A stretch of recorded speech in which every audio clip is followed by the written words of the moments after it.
ഏത് കീടങ്ങളാണ് നിങ്ങളെ ഏറ്റവും വേഗത്തിൽ തിന്നു തീർക്കുക? കോക്രോച്ചുകൾ. ഇത് മന്ദഗതിയിലുള്ള ഒരു ഭീകരതയായിരിക്കും, പക്ഷെ ലക്ഷക്കണക്കിനെണ്ണം ശരീരത്തിലേക്ക് കയറും.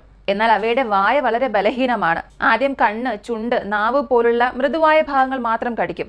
ഏകദേശം 6 മാസം എടുക്കും. അടുത്ത ഫയർ ആൻഡ്. മില്യൺ കണക്കിന് ആൻഡ്സ് ഒരുമിച്ച് ആക്രമിക്കും. ആസിഡ് കുത്തിവെക്കും.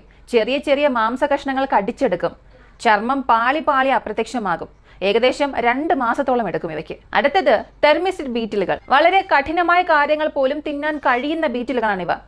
മറ്റ് കീടങ്ങൾക്ക് തിന്നാൻ കഴിയാത്ത ഉണങ്ങിയ മാംസത്തെ എല്ലുകളുമായി ബന്ധിപ്പിച്ചിരിക്കുന്ന നാരുകൾ, എല്ലുകളുടെ ഇടയിലെ മൃദുവായ ഭാഗം, ഇവയെല്ലാം ഇത് തിന്നും.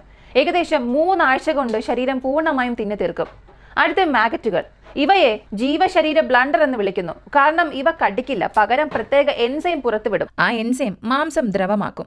ദ്രവമായ മാംസം ഇവ കുടിക്കും. അങ്ങനെ ശരീരം പതുക്കെ കട്ടിയുള്ളതിൽ നിന്നും ദ്രാവകമായി ഒഴുകുന്ന അവസ്ഥയിലേക്ക് മാറും. ഏകദേശം 10 ദിവസത്തിനുള്ളിൽ തന്നെ നമ്മുടെ ശരീരം പൂർണ്ണമായും ഇവർ നശിപ്പിക്കും. അടുത്ത് സീഫോ ആൻഡ്സ്. ഇവയെ കാടിന്റെ ഷ്രഡറുകൾ എന്നാണ് പറയുന്നത്. ലക്ഷക്കണക്കിന് ചീണ്ടുകൾ ഒരുമിച്ച് ആക്രമിക്കും. ഓരോന്നിനും വലിയ മൂർച്ചയുള്ള വായുണ്ട്. ചർമ്മം, മാംസം, ടെൻഡൻ ഇവയെ മെഷീൻ കത്തി പോലെ മുറിക്കും. ഇവയുടെ ആക്രമണം അത്ര വേഗമാണ്, ശരീരത്തിന്റെ എല്ല് പോലും വൃത്തിയാക്കും. 48 മണിക്കൂറിനുള്ളിൽ തന്നെ, ആകെ 2 ദിവസത്തിനുള്ളിൽ തന്നെ ശരീരം പൂർണ്ണമായും തീരും.